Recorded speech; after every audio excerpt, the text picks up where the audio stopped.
오늘 읽어드린 요한계시록 15장 3절 이하의 말씀의 제목을 모세, 어린 양의 노래, 그리고 일곱 대접의 준비라고 하는 제목으로 말씀을 생각하려고 합니다. 어린 양과 모세, 모세와 어린 양의 노래, 오늘 읽은 본문 3절에 나와요. 하나님의 종 모세의 노래 컴마하고 어린 양의 노래를 불러 이르되.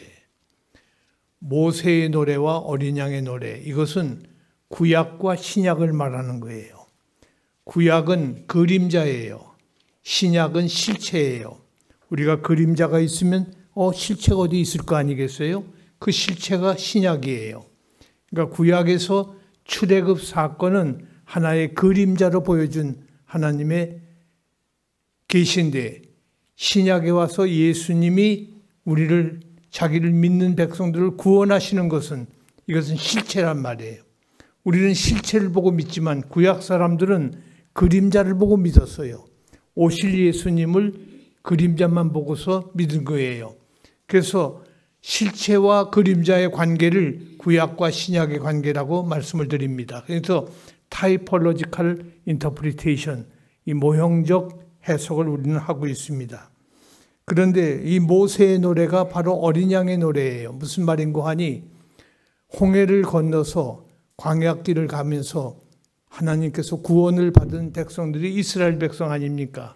그 이스라엘 백성들을 모세가 인도를 하면서 구원하는 거예요. 그 모세의 노래를 부르는 그 사람들은 모세에게 속한 사람들이에요. 바로에게 속한 사람이 아니라 모세에게 속한 사람. 어린 양의 노래를 부르는 사람은 어린 양에게 속한 사람. 우리 모두는 어린 양의 인을 받은 사람들이에요. 표를 받은 사람들이에요. 여러분들은 이마에 어린 양의 표를 받은 사람들이에요. 그래서 어린 양에게 속한 사람들과 모세에게 속한 사람, 다 구원받은 사람들이죠. 그러니까 구원받은 사람의 노래, 이것은 우리 성도들의 찬양을 말하는 거예요. 우리가 살아도 주를 위하여 살고 죽어도 주를 위하여 죽는다. 이것은 하나님의 영광만을 위해서 사는 존재가 된다는 말입니다. 어떤 사람이 임금님 앞에 갔어요. 당신은 아무리 봐도 아주 생각이 좁은 사람이야. 고집불통이고, 그리고 남의 말에 귀를 기울이지도 않고 자기 의지대로만 하려고 하고 아주 편협한 사람이고, 그리고 생각이 짧은 사람이고, 아주 못된 말은 다 갖다 집어넣는 거예요. 그 말을 듣고 있던 임금이 마음 편안하게 아이고 고맙소 그러겠어요? 그 당정 저놈 잡아서 역정 저놈 내쫓으라고, 아니면 감옥에 집어넣으라고 할 거 아니겠습니까? 우리가 하나님을 찬양하는 것은 단순한 하나님의 마음을 좋게 해드리기 위해 하는 게 아니라 인간의 본분이에요. 인간의 본분이, 하나님이 인간을 창조하신 이유는 그를 영화롭게 하고 영원토록 즐거워하는 것이라 그랬어요. 하나님을 찬양해야 돼요. 하나님을 높이는 거예요. 그래서 하나님을 뭘 높이는가? 오늘 읽은 본문에 의하면 하나님께서 특별히 네 가지를 하나님이 높임을 받으시는 거예요. 첫째로, 구원받은 성도들은 하나님의 전능하심을 찬양한다. 3절을 다시 보세요. 3절 하반절을 보시면 주 하나님 곧 전능하신 이시여. 주 하나님, 주라는 말은 큐리오스. 이것은 하나님인데 주는 어른, 주인 그런 말이 아니고 하나님이라는 말이라고 그랬어요. 여호와, 하나님, 엘로힘 하나님, 주 하나님. 주 하나님은 전능하신 분이십니다. 전능이라는 말이 뭐예요? 전능은 무엇이든지 하는 거예요. 뭐든지 하는 거예요. 그런데 성경을 잘 보세요. 하나님이 뭐든지 하십니까? 시건치 아니하시고, 하나님은 거짓말 안 해요. 악을 미워하시고 미워하는 거 하시겠어요? 하나님은 거짓과 불의와 잘못된 것을 원치 않으셔요. 전능하지 못하다는 말을 그때는 할 수가 없는 거예요. 왜냐하면 전능이라는 말은 뭐든지 하고 싶은 거 다 하는 게 전능이 아니라, 전능이라는 단어는 자기가 원하는 것은 뭐든지 한다. 원치 않는 건 안 하는 거예요. 원하는 것은 무엇이든지 하는 것을 전능이라고 그래요. 하나님은 의를 원하셔요. 거룩을 원하셔요. 하나님은 오늘도 공의를 원하시고 하나님은 자기의 전능성을 이때 발휘하신단 말이에요. 그런데 하나님은 전능하신 하나님이라고 지금 어린 양의 노래에서 찬양을 부르고 있어요. 하나님은 전능하신 분입니다. 우리에게는 홍해가 앞에 가로놓여 있어요. 여리고성이 있습니다. 도무지 건널 수 없고 무너뜨릴 수 없지만은 하나님은 전능하신 하나님은 홍해를 육지같이 밟고 건널 수 있고 여리고성을 기관총 하나 쏘지 않고도 무너뜨리는 하나님의 전능하심을 우리는 믿는 것입니다. 믿을 뿐만 아니라 그 하나님을 찬양하는 거예요. 이것이 성도의 본분이에요. 자나깨나 하나님께 영광을 돌리는 일을 우리가 늘 거기에 초점을 맞추고 사는 것이 우리가 해야 할 일이다. 여러분 잘 아시는 대로 우리나라에서 대권 후보라고 그러고 대권을 잡았다 그런 말 하잖아요. 대권이 뭐지요? 대통령이 되는 걸 대권이라고 그래요. 대통령이 되면 대권, 큰 권리를 잡았단 말이에요. 대권 후보자. 이 사람은 이 나라의 큰 권세를 잡으려고 지금 애를 쓰는 사람이라고, 아주 존경하는 사람이라고 그럽니다. 그 대권자도 못하는 게 많아요. 뭘 못합니까? 개인의 생사화복을 대권자가 마음대로 못 주장해요. 조정 못해요. 대권을 가졌던 사람도 감옥에 들어가고 대권을 가졌던 사람도 자기가 변명할 도 못하는 일도 많이 있어요. 뿐만 아니라 국가의 흥망성쇠, 나라가 지금 망해가고 있는 게 그걸 일으킬 수가 없어요. 전쟁이 오는 걸 막을 수가 없어요. 구원과 멸망의 단계에서 멸망으로 떨어지는 것을 자기가 돈으로 권력으로 막을 수가 없어요. 대권이 아무것도 아니에요. 그런데 하나님은 전권, 전능하신 분이란 말이에요. 우리 하나님은 대권을 가진 사람하고는 전혀 상대를 못해요. 우리 하나님은 전능하신 하나님, 우리는 그 하나님이 나의 하나님으로 고백하시고 영광과 찬양을 돌리실 수 있기를 간절히 소원합니다. 날마다 전능하신 하나님 하는 말을 고백을 하세요. 얼마나 놀라운 고백인지 몰라요. 아무리 어려워도 하나님은 전능하신 하나님입니다. 이 모든 것을 다 알고 계셔요. 보고 계셔요. 전능하시기 때문에 숨어서 하는 것도, 감추어서 하는 것도, 몰래 하는 것도, 내 심지어 생각 속에 있는 것까지도 다 알고 계셔요. 아이고, 원수가 너무 나를 많이 속이고 저 사람 아주 커닝해서 아무도 감당을 못하겠다고. 우리는 감당 못해요. 그러나 하나님은 속지 않으셔요. 하나님은 다 알고 계십니다. 어느 날인가는 그것이 온전히 드러날 날이 올 터인데 그날을 기다리면서 전능하신 하나님 앞에 모든 것을 맡기는 하나님의 자녀가 될 수 있기를 간절히 소원합니다. 하나님이 원하시는 모든 것을 하시는 하나님은 4절을 보면 거룩하심을 찬양합니다. 의로우심을 찬양해요. 참 놀라운 말씀이에요. 하나님의 거룩하심과 의로우심을 찬양한다. 의로우심을 찬양한다는 말이 뭐예요? 3절 하반절에 보면 주의 길이 의롭고 의로우신 하나님이에요. 불의하지가 않아요. 하나님은 의를 시행하시고 의의 잣대가 되시는 분이 하나님이에요. 하나님은 의로우신 하나님이다. 신구약 성경은 하나님의 의로우심을 증거하는 책이에요. 하나님이 얼마나 의로우신지 하나님은 불의를 아주 싫어하십니다. 그런데 그 의는 절대의예요. 완전한 의입니다. 이 세상 사람들이 체험할 수 없을 만큼 어려운 의예요. 하나님의 의이기 때문에. 그런데 이 의는 의를 우리를 가질 수가 있겠는가? 사실 우리가 가지고 있다고 하는 의, 나는 의인이고 너는 불의하다 하는데 내가 의인이라고 주장하는 내 의는 누더기 옷을 걸쳐 입은 것처럼 누더기 의예요. 그건 아주 더러운, 그건 아주 깨끗하지 못한 의를 우리가 주장하고 있지만은 하나님의 의는 아주 옳게 절대적인 완전하신 의입니다. 그런데 이 훨씬 높은 차원의 의를 우리는 이해할 수 있을까? 가령 예를 들어서 공이 둥글잖아요. 둥근 공은 굴러갈 수 있어요. 인류 역사상에 최대의 발견 2가지가 있는데 그 중에 하나가 불의 발견. 불을 발견했다는 것이 인류 역사의 놀라운 혁명적 사건이에요. 또 하나는 불이 없었던 게 아니에요. 근데 그 불을 발견한 거예요. 우리가 불을 만들 수도 있잖아요. 그런가 하면 두 번째는 바퀴를 만들었다는 거. 바퀴는 굴러가잖아요. 바퀴를 만들었기 때문에 자동차도 만들고 비행기도 하고 모든 것을 굴러가는 이 둥근 것 때문에 만들어낸 거예요. 그런데 지구가 둥글다. 아이고, 그거 발견한 사람 정말 천재 중에 수재구만. 그거 어떻게 그런 일을 발견했나? 지구는 평평하다고 생각을 했는데. 그런데 사실 지구가 평평하다는 말은 어떤 사람에 의해서 발견된 것이 아니에요. 성경에 이미 기록이 돼 있어요. 내가 성경 10번 읽었는데, 아니 성경 내가 50번을 읽었는데 그만 못 찾았는데 찾아보세요. 욥기서 26장 7절 말씀. 욥 시편이죠. 시편 바로 앞에 있는 게 욥기서예요.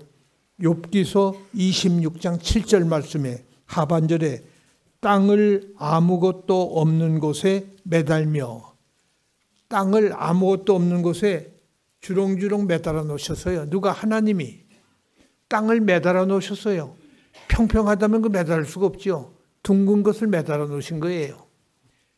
이 성경은 영원한 진리예요. 의로운 진리예요. 공이 둥글어서 매달 수만 있는 것이 아니라 땅이 둥글 것을 이렇게 표현을 했어요. 아무것도 없는 곳에 궁창에다가 매달아 놓으셨어요. 하나님께서 궁창에 매달아 놓으신 것이 지구예요. 그것을 성경은 말하고 있어요. 하나님은 하나님의 의로우신 분임을 여러 군데서 말하고 있어요. 인간의 편견과 무지로서는 하나님의 의를 이해할 수가 없어요. 하나님의 의를 우리가 전적으로 체험할 수 없는가? 하나님이 의로우신 것을 우리는 체험도 못하는가? 그렇지는 않습니다. 진심으로 예수님을 믿고, 예수님이 하나님의 의니까 예수님을 믿고 의롭게 살려고 힘을 쓰는 사람, 어떻게든지 하나님의 의를 따라서 살려고 노력을 하는 그 사람에게는 하나님의 의가 무엇인지를 깨닫게 하는 은혜를 주신다. 왜냐하면 하나님은 불의한 일을 행하고 불의한 일을 의도하는 사람에게는 자기를 보여주시지 않는 것입니다. 성경을 깨달은 사람은, 하나님의 말씀을 연구하고 이 말씀을 깊이 있게 체험하는 사람은 하나님의 의를 깨닫게 되는 거예요. 힘쓰지 않으면 깨달을 수가 없습니다. 깨닫게 될 때에, 하나님의 의를 깨닫게 될 때에 마음이 뜨거워지고 하나님께서 온 은혜인 것을 깨닫고 감사하고 찬양을 하게 됩니다. 하나님의 말씀을 깨달은 사람에게 하나님이 은혜를 베풀어 주시고 의의 맛을 맛보게 해요. 예수님이 나같이 더러운 죄인을 용서하시려고 의를 이루신 거예요. 무슨 의? 하나님의 의를 이루신 거예요. 어떤 왕이 자기 나라에 법을 선포했어요. 이 법을 깨치는 사람은 지위 고하를 막론하고 두 눈을 뽑아버리겠다. 무서운 법이죠. 자기가 선포한 이 법을 어기는 사람은 두 눈을 뽑아버리겠다. 그런데 처음으로 이 법을 어긴 사람이 잡혀왔는데, 잡혀온 사람이 누군가 하니 하나밖에 없는 왕자가 법을 어겼어요. 왕자가 법을 어겼으니 어떻게 하면 좋습니까? 임금이 고민이 생긴 거예요. 고민하다가 신하들에게 이렇게 말합니다. 저 사람은 내 후계를 이을 사람인데 저 사람이 두 눈을 다 뽑아버리면 이 나라가 어떻게 가겠니? 그러니 저 사람의 두 눈을 뽑되 한쪽 눈을 내가 대신 뽑으면 안 되겠나? 나는 이미 늙어서 갈 사람이니까 한쪽 눈은 내 눈을 뽑고 또 한쪽 눈은 저 사람 눈을 뽑아서 그 둘로 대신하면 안 되겠나? 백성들이 성군이로소이다 하고 엎드렸단 말이에요.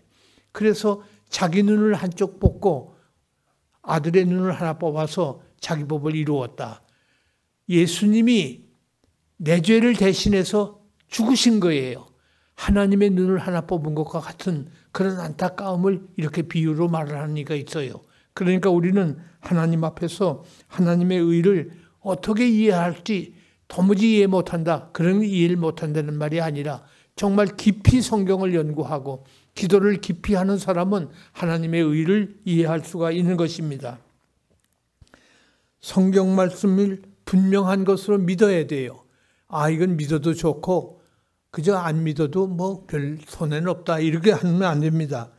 하나님의 의로우신 자신임을 보게 될 겁니다. 내 의로 의로워진 사람 아무도 없어요. 내가 남보다 거짓말을 덜 시켰고 내가 남보다 더 정직해서 내가 모든 일을 의롭게 행했다. 그건 누더기 의라고 그랬어요. 그거 갖고는 안 돼요. 하나님의 의로 의로워지는 거예요. 그러니까 내가 거룩해지는 게 아니라 하나님의 거룩하신 그 거룩하심으로 나를 의롭다고 불러주시는 거예요. 그게 칭의예요. 그가 우리가 하나님 앞에 의로워지는 방법이에요. 하나님의 의를 통해서 내가 의로워진 것이지 내 의로 내가 의로워진 사람은 아무도 없는 것입니다. 그렇기 때문에 하나님의 의로우심을 찬양하자. 그 말은 내가 구원받은 사람이라면 이것을 진정 하나님의 의를 찬양할 수가 있는 것입니다. 하나님의 전능하심, 하나님의 의로우심. 세 번째는 3절 하반절을 보면 의롭고 참되시도다. 참되다 하는 말은 진실하다. 하나님의 진실하심을 찬양하라. 어떤 종교에서 진실성을 찾을 수 있겠습니까? 그런데 기독교는 진실한 종교예요. 왜? 예언을 수천 년 전에 해놓은 예언을 1000년, 2000년이 지난 지금에 와서 성취가 되는, 1000년이 지나고 2000년이 지났는데도 이게 변함이 없이 그 예언이 그대로 이루어지는 진실하신 하나님, 그 진실하신 하나님을 찬양하자 그 말이죠. 구약시대에 창세기 3장 15절에서 여자의 후손이 뱀의 머리를 상하게 할 것이요. 뱀은 사탄이죠. 사탄을 멸한다 그 말이죠. 여자의 후손은 누구예요? 예수 그리스도 메시아를 말해요. 메시아가 사탄의 머리를 상하게 한다. 뱀은 여자의 후손의 발뒤꿈치를 깨물을 건다. 십자가에 못 박힐 때 양손에만 못을 박으신 게 아니라 두 다리에 발에도 못을 박으셨어요. 그러니까 예수님이 오실 것을 이렇게 창세기 3장 15절에서 우르가스폴, 원복음으로 우리에게 말씀을 해주시지 않았습니까? 근데 그 사실을 히브리서 2장 14절에서 주께서 마귀를 멸하시리라, 멸하신다, 멸하셨다 그랬어요. 주께서 마귀를 멸하셨다, 없애버렸단 말이에요. 그건 이미 창세기에서 예언한 것을 히브리서에서 성취된 것을 말하고 있어요. 마귀를 이기신 것을 예수님이 내가 세상을 이기었노라 그랬단 말이에요. 그러니까 하나님은 진실하신 분이에요. 자기 말을 뒤집질 않아요. 자기가 한 말이 해로워도 반드시 이루시고 지키시는 분이에요. 진실하신 하나님, 우리 진실하신 하나님의 약속을 믿으시기 원합니다. 그 하나님은 악을 미워한다고 그랬어요. 자기를 속이려고 하고 자기에게 덤벼드는 자에게 하나님께서 용납하지 않으셔요. 하나님의 영광을 찬탈하려고 하는 자 하나님은 반드시 심판의 불을 내리신다. 이 진실하신 하나님을 믿으시고 기도하시기 바랍니다. 하나님은 마귀의 역사를 파멸시킵니다. 반드시 파멸시켜요. 출애굽 당시에 애굽은 온갖 수단 방법으로 애굽 사람들이 이스라엘 백성들을 회방했고 멸망시키려고 갖은 모략 중상을 다 했어요. 그러나 하나님께서는 결국은 이스라엘을 구원하셨습니다. 홍해를 건너게 했고 광야 40년 동안 메추라기와 만나를 하늘로부터 내려주셨고 구름 끓는 빌기둥으로 보호해 주시고 인도해 주셨고 마침내 마라에서 물이 없어 울 때에 쓴 물을 단물로 바꾸시고 바위에서 물이 샘솟듯 솟아나는 아름다운 역사까지 이루게 하셨습니다. 마귀의 역사가 일어날 때 그 마귀를 이길 것을 생각해 봤지만은 하나님의 때가 오면 마귀는 반드시 멸망할 것이다. 마귀가 이기는 것 같이 보여요. 그러나 하나님의 때가 오면 반드시 마귀는 멸망을 당할 것이다. 이것이 하나님의 진실성이에요. 하나님은 진실하신 분이에요. 하나님은 의로우신 분이에요. 하나님은 전능하신 분입니다. 예언은 그대로 성취되었고 방언보다 예언을 사모하라. 여러분 잘 보세요. 방언보다 예언을 사모하라는 말이 무슨 말이죠? 그 말은 예언은 장차 될 일을 말하는 것이 예언이 아니에요. 여기서 말하는 예언을 사모하라는 말은 예수님이 오신다는 모든 말씀은 다 이루어졌어요. 그가 초림하셔서 아기로 오셔서 그가 33년 동안 세상에 사시면서 행하신 모든 일들이 구약에 이미 다 언급이 되어 있어요. 그 말씀한 대로 다 이루어졌는데 한 가지가 아직 남았어요. 뭐지요? 재림. 그리고 재림해서 뭘 할 거예요? 심판. 재림과 심판이 남았어요. 그것을 예언하라 그 말이에요. 예수님 재림하십니다. 예수님 심판주로 오십니다. 그 말씀을 예언하라. 그걸 더 사모하라 그 말이에요. 방언보다, 방언에서 내가 은혜 받으려고 하는 그것보다 더 사모할 것이 성도에게 있다. 그것은 방언보다 예언을 더 사모하라. 그 말은 앞으로 되어질 일이 그게 아니라 예수님에 대한 마지막 남은 두 가지, 다시 말해서 재림하실 예수님, 그분이 오시면서 마지막 심판을, 양과 염소를 구별하시고 하나님께서 분열시켜 놓을 그날을 우리는 사모하라는 것입니다. 마지막으로 4절을 보면 하나님의 거룩하심을 찬양해야 돼요. 주여 누가 주의 이름을 두려워하지 아니하며 영화롭게 하지 아니하오리까 오직 주만 거룩하시니이다. 주만 거룩하십니다. 거룩하신 하나님을 찬양한다. 여러분 아시는 대로 교수가, 학교 선생님이 언제 기쁩니까? 학생들이 배우려고 하는 열심히 있을 때 아주 기뻐하는 거예요. 지각이나 하고 결석이나 하고 뺑소니나 치고 하는 학생, 그런 학생을 가진 교수, 그런 선생님 재미없어요. 가르칠 재미도 없어요. 그저 휴강 한 번 한다면 아이고 또 휴강입니까? 아이고 우리 강의 좀 해주세요. 막 이러고 졸리고 할 그런 학생들이 있는 교수는 행복한 교수예요. 얼마나 재미가 있어요? 가르치고 싶어서도 애를 쓰지만 배우려고 하는 열정이 있어야 됩니다. 하나님의 성결하심, 깨끗하심, 완전하심, 살아계심을 체험을 하려면 우리가 항상 자기 자신을 성결케 해야 됩니다. 마음이 청결한 자는 복이 있나니 저가 하나님을 볼 것이며 마음을 청결하게 한다. 어떻게 깨끗하게 할 수 있어요? 여러분 대청소합니까? 마음을? 그게 아니잖아요. 마음을 청결하게 한다는 말은 영어로 읽으면 이 말입니다. 싱글 마인드, 단순한 마음. 두 마음을 품지 않고 더블 마인드가 아니에요. 두 마음을 품지 않고 오직 일편단심, 한 마음만 갖는 것. 오직 하나님만 의지하는 것. 그것이 청결한 마음이에요. 여러분 누가 하나님을 봅니까? 하나님도 믿고 세상도 의지하고 세상 방법도 내가 따라가고 하나님 방법도 따라간다. 양다리 걸치는 것. 하나님 아주 싫어해요. 하나님을 의지하란 말이에요. 의지하되 100%, 500%, 1000%를 의지하란 말이에요. 완전히 하나님만 의지하는 것. 그것이 청결한 마음이에요. 청결한 마음을 가진 사람에게 하나님이 보여진다. 하나님을 볼 것이요 그랬어요. 우리가 하나님 앞에 이렇게 거룩한 삶을 살아야 될 것이에요. 조지 위트필드 목사님이 계셨어요. 18세기 사람인데 이분이 한 번은 길에 나가서 집에서 길로 나가서 다니다가 오후 늦게 집에 돌아왔어요. 돌아와서 고민이 생겼습니다. 무슨 고민이 생겼는고 하니 참 이상하다. 자기 일기장에 글을 써놨어요. 내가 길거리를 다니는데 사람들이 나를 왜 돌로 치지 않았나? 내가 길거리를 다니는데 사람들이 나를 향해서 돌로 쳐야 할 텐데 나는 죄인인데 나는 악한 자인데 사람들이 나를 향해서 돌로 치지 않았다고 하는 것을 고민하기 시작합니다. 자기 성찰을 했다 그 말이에요. 하나님을 눈으로 보는 것처럼 코람데오, 하나님 면전에서 사는 사람, 하나님을 믿고 청결한 싱글 마인드를 가진 사람이 이런 말을 할 수 있는 거예요. 나는 의롭다. 나는 깨끗하다. 무슨 말을 해요? 남이 나를 공격할 때 변명하지 마세요.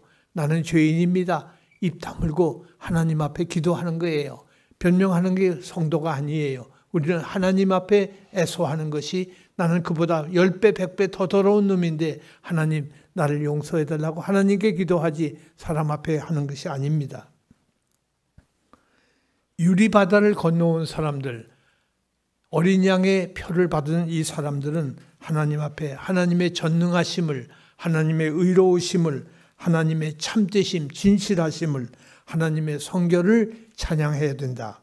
이것을 깨닫는 사람들은 지금까지 행한 모든 일을 내가 한 것이 아니라 다른 힘이 와서 이 일을 했다는 말을 고백하게 됩니다.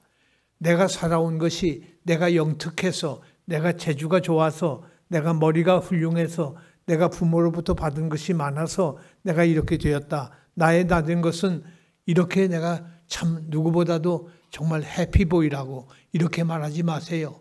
그것은 다른 손, 다시 말해서 하나님이 나를 붙잡고 인도해 주신 줄 날마다 고백하고 그 하나님께 찬양을 드리는 성도가 되실 수 있기를 간절히 소원합니다. 하나님의 4대 속성, 전능성, 의, 그리고 진실, 성결을 찬송하는 우리가 될 수 있기를 다시 한번 간절히 소원합니다. 그리고 7 대접이 준비가 되었어요. 이 대접재앙이라는 말은 여러분 아시는 대로 대접은 이렇게 깊이 있는 용기와는 달라요. 이거는 물을 그래도 깊이 있어서 물이 잘 안 쏟아져요. 그러나 대접은 깊이가 없어요. 아주 깊이가 낮단 말이에요. 조금만 각도를 잘못 놔도 물이 쏟아지거나 음식물이 쏟아지는 것이 대접입니다. 그 말은 아주 지금 마지막 재앙은 금방 임박해 왔다 그 말이에요.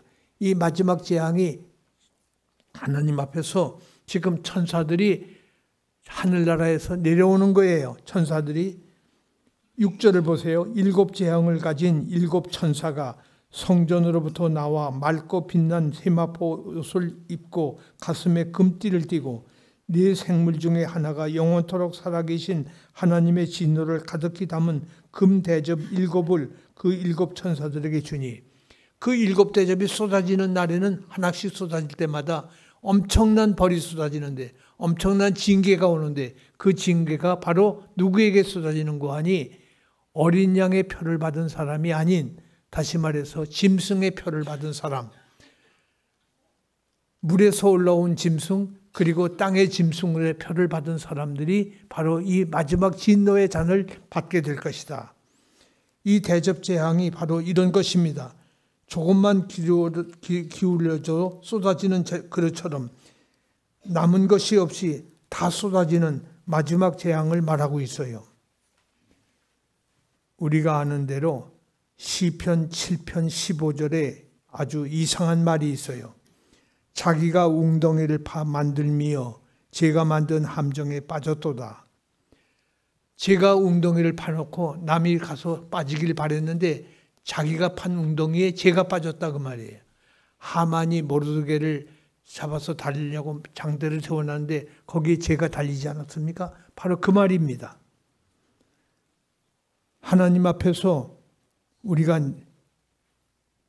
대접 재앙이 7개가 나온다고 그러는데 7개 중에 4가지 재앙은 사람을 의지하고 좋아하던 것, 사람이 믿고 따르고 그리고 갖기를 원하던 것에서부터 오는 화예요. 그것부터 오는 재앙들이에요. 그러니까 우리가 지금 정말로 좋아하는 것들이 그것이 내게는 재앙으로 떨어질 날이 온다. 정말로 내가 갖기를 원한 것 가져봤자 그건 재앙이에요. 그러니까 이 4가지 재앙이 바로 그런 재앙인데 웅덩이를 만들며 제가 만든 함정에 빠졌도다. 하나님을 의지하지 않고 자기 경험이나 자기 지식으로 행한 것에 자신이 빠져버린다. 자기가 스스로 빠져버리는 거예요. 죄송합니다. 지난 주일에 예배가 마친 다음에 제가 문 앞에서 성도님들과 인사를 나누는데 어떤 분이 제가 봉투 하나를 주고 목사님 좀 죄송합니다만 읽어보십시오 하고 가셔요. 뜯어보니까 나중에 집에 와서 읽어보니까 긴 편지인데 그 편지에 이분이 참 안타깝게 교회를 사랑하는 우리 교회 집사님이더라고요. 집사님이신데 이분이 무슨 내용을 썼는고 하니 서울교회가 이렇게 된 것에 대해서 자기가 여러 가지로 고민을 하며 기도를 해봤대요. 기도를 했는데 자기 아내의 전도에 의해서 자신과 자녀들이 다 교회를 나오는데 자꾸만 이렇게 엉키고 자꾸 안 되는 이유가 뭘까 하는 생각을 해보다가 기도하면서 느껴진 것이 잘못된 목사를 청빙한 것에 대해서 아직 공적인 회개가 없었다. 그니 목사님이 거기에 대한 해명을 하고 공적인 회개에 앞장을 서주십시오 하는 간절한 애소하는 편지예요. 제가 그 편지를 읽고 엄청나게 충격을 받았어요. 기도를 오래 했습니다. 이걸 어쩌면 좋은가? 공적인 회개라는 말은 하나님 앞에 공적으로 하라는 말인데 공적으로 하나님 앞에 어떻게 하는 것이 공적인 회개일까요? 여러분, 기도는 공적으로 하든 사적으로 하든 하나님께 하는 거지 사람에게 하는 건 아닙니다. 그러나 회개는 하나님께 하는 거예요. 제가 오늘 그 성도님들만 위해서가 아니라 우리 성도님들 중에 그런 의구심을 가진 분들이 없잖아 있는 것 같아서 잠시 말씀을 드리려고 그래요. 제가 은퇴하기 5년 전, 그러니까 1995년도예요. 2005년도에 장로 수련회를 해마다 8월 15일이면 장로 수련회를 가졌습니다. 8월 15일 날 장로 수련회 시간에 제가 기도하면서 작성한 10가지 기도 제목이 있어요. 그 10가지 기도 제목의 내용이 무엇인고 하니 이런 목사님을 보내주십시오 하는 우리 교회 후임 목사님을 위한 기도를 하자고 장로님들에게 10가지 기도 제목을 냈어요. 가령 국제적인 안목을 가진 목사, 성경 지식에 대해서 철저히 하나님 말씀만을 연구하고 이해하고 가르칠 수 있는 목사, 뭐 이런 걸로 해서 10가지를 만들었어요. 10가지 조항을 만들어서 장로님들에게 나누어 드리고 이 기도를 지금부터 5년 동안 할 겁니다. 하는데 5년 이내에 누구든지 좋으니까 추천할 분이 있으면 추천을 해 주십시오. 나는 추천 안 하겠습니다. 그랬어요. 그래놓고 추천을 기다렸어요. 그때부터 우리 교회에서 행하는 홍해작전이 있지 않습니까? 매년 하는 홍해작전을 제가 20년 동안 혼자 계속 해왔단 말이에요. 해오다가 그 해부터 저는 홍해작전 때마다 외부 강사를 초청했어요. 그것도 젊은 목사로, 할 수 있으면 젊은 목사로 교단을 초월해서 젊은 목사님들을 모셔왔어요. 근데 죄송합니다. 제가 모셔오는 사람들이 하나같이 전부 PhD를 가진 박사님들만 모셔왔단 말이에요. 근데 교인들이 아무런 감동을 못 받는 것 같아요. 홍해작전이 끝나도 별로 감동이 없어요. 야, 이거 이상하다. 그러다가 한 번은 기도하면서 박사 아닌 사람은 없나? 내 눈엔 잘 안 보여요. 그래서 그러고 기도하는 중에 죄송합니다. 제가 졸업한 웨스트민스터 신학교에 한국에서 나와서 일을 하고 있는 동문들이 127명이 있어요. 127명 중에 104명인가 5명이 박사학위 소지자예요. PhD 홀더예요. 박사학위를 받은 사람이 125명 중에 104명인가 5명이 박사를 받은 분인데 제가 동창회 회장을, 한국 동창회 회장을 12년간을 했어요. 12년간을 하는데 매년 임원을 교체하는데 늘 고민이 생기는 것은 재정을 맡을 회계를 못 구하는 거예요. 교수님 좀 재정 좀 맡는 회계 좀 해 주십시오. 아이고 목사님 나는 돈 계산할지도 모릅니다. 난 신학 전공을 했기 때문에 그거 못합니다. 다 못한대요. 돈을 자기는 만져도 못 봤다고 그러고 다 그러니 큰일 났잖아요.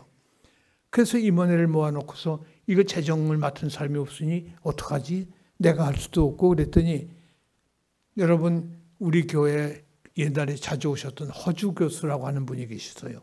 아시아신학원 신약 교수인데 그 사람이 저를 보고 선배님 좋은 분이 한 분이 있어요. 누구냐 그랬더니 자기보다 1년 후배인데 그분은 박사학위가 없습니다.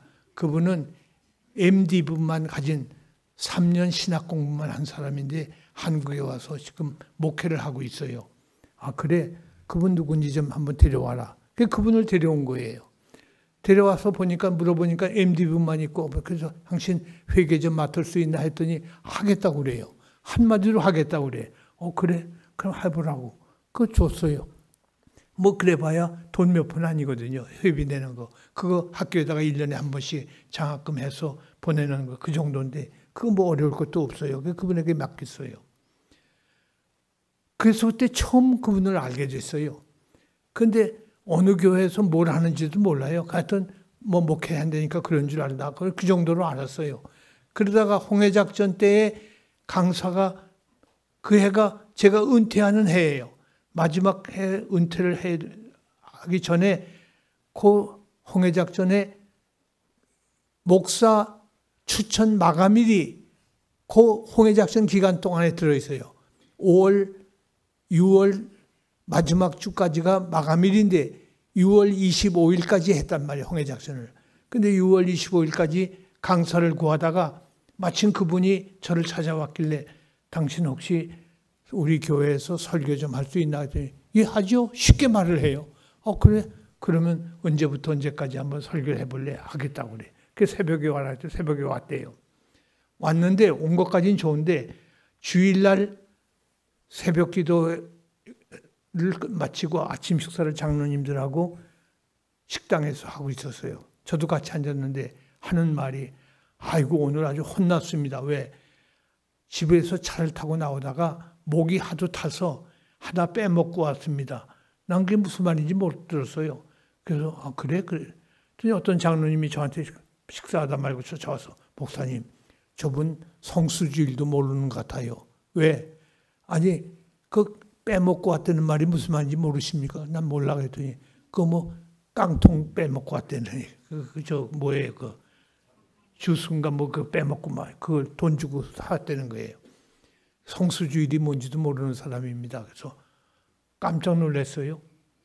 그랬더니 며칠 있다가 허주 교수가 저를 찾아와서 목사님 제 후배 중에 한 사람이 아주 우리 동문 중에 걱정하는 사람이 하나 있어요. 누구냐 그랬더니 그 사람이 유아 세례를 반대하는 사람이에요. 전 또 깜짝 놀랐어요. 그 누구야 그랬더니 그 박아무개라고 그래. 그래서 자기가 운전을 할 테니까 목사님 좀 찾아가자고. 그래서 찾아갔어요. 구리까지 찾아갔어요. 난 그 구리에 있는지도 모르고 하여튼 차 타서 어딘지 갔더니 구리 찾아갔더니 교회당이 상가에 있는데 아래층을 교회 쓰는데 카페를 하더라고요. 찻집이에요. 이게 교회야 그랬더니 아이 목사님 그분이 하는 말이 여기에 돈 나오는 게 굉장히 많습니다. 이거도 우리 전세금도 내고 아주 교회가 헌금 안 나와도 잘 운영이 됩니다. 그래? 아니 어떻게 개척을 했길래 사실은 저 분당에 있는 어느 교회에서 그 분당 지구촌 교회 침례교회잖아요. 거기서 3억을 줬대요. 3억을 줘가지고 사택도 주고 집 전세도 주고 받고 해서 했대요. 그래서 이게 침례교회구만 그랬더니 가만히 있더라고요. 그래서 그 예배당을 빌려서 하는데 카페에서 돈을 벌어가지고 전세금 월세를 내고 뭐 이렇게 한대요. 그래서 내가 당정 카페 닫아. 교회가 세금 안 내는 비과세 증명을 받은 교회인데 이 세금을 안 내려고 비과세를 받아놓고서 나중에는 장사를 하고 있는 것으로 돈을 버는 수입을 가졌으니 이건 국법을 어기는 거야. 이건 하나님 앞에서 교회가 나라를 속일 때는 대한민국 망하는 거야. 당정 닫으라고 그랬더니 아무 소리 안 하더라고요. 그래서 기왕 간 김에 그분이 또 차를 태워갖고 또 어떤 조그만 식당으로 갔는데 그 식당에 가서 2시간 이상을 유아 세례에 대한 토론을 했어요. 제가 제일 먼저 묻는 말이 존 머리라고 하는 웨스트민스터 조직신학 교수가 쓴 인펜트 베프티즘, 유아 세례라는 책이 있는데 그건 그 학교 학생은 누구나 다 읽는 책이거든요.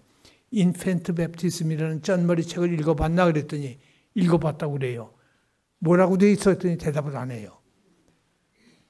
아니 읽고서 그 내용도 몰라 그랬더니 대답을 안 해요. 인펜트 베프티즘이 뭔지도 몰라 그랬더니 가만히 있어요. 그래서 제가 2시간 동안 설명을 해주고 반드시 우리 장로교에서는 유아 세례를 해야 된다. 이것은 침례교에서 안 하는 이유는 침례교는 재세례파야. 로마 가톨릭에서 유아 세례를 받아서 종교개혁을 일으키니까 극단적 개혁파들이거든요. 침례교는. 그 재세례파들은 천주교에서 유아 세례 받은 걸 무효로 하고 다시 세례를 받으라서 침례를 준 것이 오늘날 침례교거든요. 그러니까 이건 잘못된 거야. 그러니까 그러지 말고 알고서 세례를 받는 게 아니고 하나님이 인을 쳐주는 거야. 하나님의 백성으로 인을 쳐주는 거니까 할례를 받듯이 난지 8일 만에 유대인들은 할례를 받듯이 이것이 유아 세례의 기원이야 하면서 설명을 해줬더니 가만히 듣고만 있었어요. 그러다가 우리 교회에 와서 설교를 하는데 설교하는 마지막 주일날 교인들이 울더라고요. 난예배 시간에 교인들이 울렸어요. 그게 왜 우나 가만히 봤더니 그분이 모 교회에 있었는데 그 교회 부목사로 있으면서 어느 날 갑자기 장로님 한 분이 오더니 자리 빼 그러더래요. 나가라고 그러더래요. 쫓겨났대요. 그 추운 날 어디로 갈 데가 없이 처자식 데리고 갈 데가 없어서 울고 다니는데 어떤 분이 분당 교회를 소개해줘서 갔다고. 갔더니 너 영어 잘하니까 그럼 영어 예배 담당할래. 그리고 나중에 교구를 맡아서 부목사로 일을 시작했대요. 5년을 하다 보니까 하나 개척을 해보라고 해서 3억을 주고 돈을 주고 했는데 침례교회에서 개척을 하는데 장로교를 세워줬겠어요? 결국 침례교를 가지고 한 걸 우리는 그 생각을 내가 구리까지 갔다 왔으면서도 침례교라는 생각을 못한 거예요. 전혀 그 생각을 못하고 안수 받은 것만 생각을 하고 안수를 주님께서 받았다니까 이건 장로교다. 합동식은 우리 교단에 올 수 있거든요. 그래서 그렇게 알고서 받았는데 이력서를 가져왔다는데 난 이력서를 본 기억도 없어요. 근데 최근에 이력서를 누가 갖고 있다 그걸 보여줬는데 보니까 이게 속인 거에 돼버렸어요. 그래서 알지 못하는 사이에 우리가 자세히 조사도 못한 것도 우리 큰 실수였지만은 아무튼 속이는 자 앞에서 속은 것도 우리의 큰 잘못이에요. 그건 내가 너무 사람만 생각을 한 거예요. 다시 말해서 인간적인 생각만 한 거예요. 적어도 웨스트민스터 졸업생은 이런 정직성과 신학적으로 틀림이 없다는 그런 확신만을 가진 거예요. 난 그것 때문에 그 사람을 알았지 전혀 다른 이유가 없습니다. 개인적으로 한 번 말한 적도 없고 그 사람 설교 여러분들 말고 내가 먼저 들은 적도 없어요. 그게 전부예요. 그런데 그분이 와서 이런 모습을 보일 줄은 꿈에도 몰랐단 말이에요. 예수님의 제자 가룟 유다가 결국은 예수님을 배신한 것을 12제자 중에 하나가 배신한 것을 그때 얼마나 예수님을 빈잔했겠습니까마는 그러나 그 불의를 통해서 예수님은 우리를 구원하시는 십자가의 역사를 통해서 구원의 역사를 이루시는 하나님의 섭리가 있는 것을 믿고 우연이라고 생각하지 마시고 하나님께서 우리를 더 깨우시고 더 성장시키려고 하시는 방법으로 알고 하나님 앞에 오히려 원망 대신에 감사하는 시간을 가지시면 고맙겠습니다. 하나님 앞에서 참으로 안타까운 일들이 한두 가지가 아닙니다만은 이렇게 하나님께서 우리 교회를 지금까지 이끌어 오셨어요. 우리가 담임 목사를 청빙하는데 신중하게 모든 걸 조회해보고 모든 것을 조사해보지 못한 것 정말로 잘못했습니다. 그런데 어느 날인가 저를 찾아오셨어요. 그분이 찾아와서 나는 솔직히 목사님 때문에 목회를 못하겠어요 그러더라고요. 그게 무슨 말이에요? 그랬더니 하는 말이 당회에서도 원로 목사님은 이렇게 했는데 왜 당신은 저렇게 합니까? 재직회 가서도 똑같은 말이에요. 원로 목사님은 이렇게 했는데 왜 당신 저렇게 합니까? 가는 데마다 그 말을 하니 나는 목사님 때문에 목회를 못하겠어요. 내가 그 말을 듣고 그날 저녁에 잠을 못 잤어요. 잠을 못 자고 기도를 했어요. 하나님, 내가 방해꾼입니까? 내가 서울교회 후임 목사를 일을 못하게 하는 방해꾼입니까? 내가 사라져야 됩니까? 하면서 기도를 하다가 내가 결론을 맺었어요. 그게 뭔가 하니 내가 사임을 하자. 원로 목사직을 사임하자. 나는 은퇴한 다음에 여러분 아시는 대로 이 교회를 떠났어요. 오질 않았어요. 1년에 한 번 왔어요. 그런데 그것조차도 오면 안 되겠다. 이름도 갖지 말자 해서 원로 목사 사임하기로 결심을 하고 사임서를 제가 손으로 썼어요. 써서 저를 돕는 권사님한테 보내서 타이핑을 해달라고. 그런데 그것까지 좋았어요. 그분에게 제가 뭘 부탁했는고 하니 이 사임서를 당회에다 내는 게 안 돼. 당회에다 내면 아마 어려울 거야. 그러니까 우리 교회 순례자라는 신문이 있잖아요. 그 다음에 우리 교단의 기독 공보, 그 다음에 장로 신문, 이것이 공적 기관이니까 이 세 신문사에 연락을 해서 기자를 세 분을 모시고 내가 기자회견을 하도록 해달라. 그렇게 부탁을 했어요. 그리고 또 기도를 하다 보니까 기자만 갖고는 안 되겠어요. 그래도 당회에 서기에게 되면은 이게 공식화가 되니까 교회 안수받은 순서로 그래도 제일 오래된 장로님이 계시니까 그분에게는 귀뜸이라도 해드리고 하는 것이 내가 예의를 지키는 것이다. 내가 마음대로 기자회견부터 하면 교회에 큰 폐가 될 것 같아서 장로님에게는 이것을 이메일로 보내드려라 했더니 보내드렸어요. 그리고 그날 학술원에 가서 일을 하다가 오후에 돌아오니까 집에 와서 내가 들어오자마자 놀란 것은 장로님 5분이 저희 집에 와서 저를 기다리고 앉았어요. 그 5분이 와서 목사님 사표라니요. 사표는 안 됩니다. 이거는 상대편을 오히려 굉장히 빌미를 주는 경우가 되기 때문에 이건 안 됩니다. 지금은 사표 낼 때가 아닙니다. 지금은 이것으로 해결이 안 됩니다. 제가 장로님들을 설득시키려고 애를 썼지만 장로님들의 그 강권에 제가 순종하기로 마음의 결정을 하고 그럼 사표를 제가 거두겠습니다 하고 즉시로 권사님에게 전화를 해서 그 신문기자회견 취소해라. 취소하고 스톱을 시켰어요. 그 다음에 2017년 1월 5일 날 여러분 15일 날 잘 아시는 대로 박 목사님이 이 교회 본당을 점령하고 앉아있을 때에 그날 새벽에 그분이 각서를 쓰셨지요. 그것도 경찰 입회하에.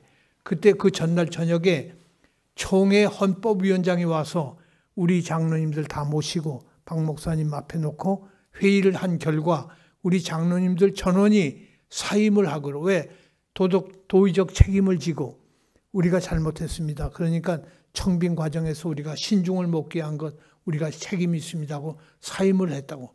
그래서 각서의 내용을 잘 아시는 대로 1번 박노철 목사는 사퇴한다. 2번 박노철 목사와 모든 당회원 괄호하고 최아무개 장로는 제외하고 괄호 닫고 사퇴한다. 그리고 목사 박노철 사인했어요. 그거 나도 갖고 있어요.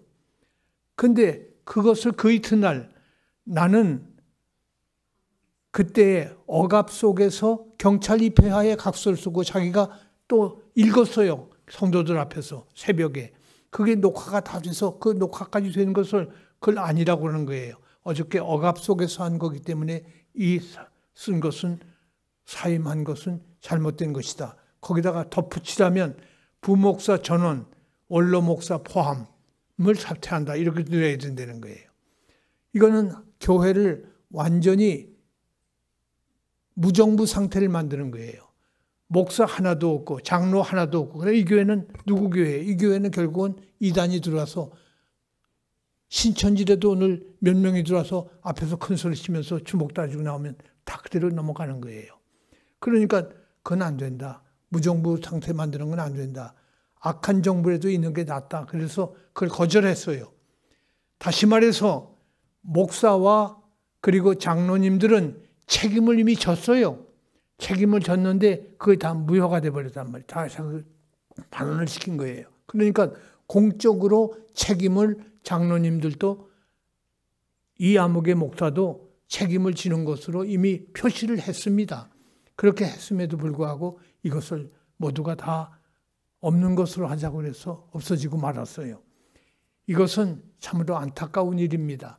지금 이것이 어디까지 갈지는 모르겠지만 그러나 저는 생각을 합니다. 이제 우리가 말씀을 들은 대로 전능하신 하나님이 앞뒤 전후 좌우를 다 알고 계셔요. 다 보고 계셔요. 다 이미 하나님의 계획은 이루어질 것을 믿습니다. 그렇기 때문에 하나님께서 이 교회를 그냥 버리시지 않아요. 그냥 떠나시지 않아요. 하나님의 뜻이 이루실 줄 믿고, 제가 자주 말씀을 드렸지요. 나는 운동 경기를 실황 중계보다 재방송을 즐긴다고 그랬어요. 실황 중계는 가슴 조여서 못 봐요. 그런데 재방송은 이미 결론을 알고 보는 거 아니에요. 어저께 그 스케이트 500m에 1등 했다. 금메달이다. 그러니까 지금 아슬아슬하지만 1등이다. 틀림없다. 넘어져도 괜찮다. 1등이다. 결국 1등 하는 거예요. 그러니까 재방송 보듯이 우리는 하나님의 말씀을 믿습니다. 이 말씀은 악을 하나님이 이기셔요. 불의를 하나님이 용납하지 않으셔요. 하나님의 전능하심이 반드시 이길 터이니 하나님의 뜻을 이루시기를 기다리면서 하나님 앞에 영광을 돌리는 찬양을 하는 하나님의 친백성이 될 수 있기를 간절히 소원합니다. 하나님 아버지 감사드립니다. 오늘도 저희들에게 말씀을 주시고 은혜를 주시니 감사합니다. 이 말씀이 하나님의 영광을 드러내게 하옵시고 하나님이 기뻐하시는 열매를 맺게 하여 주옵소서. 예수님 이름으로 기도드립니다.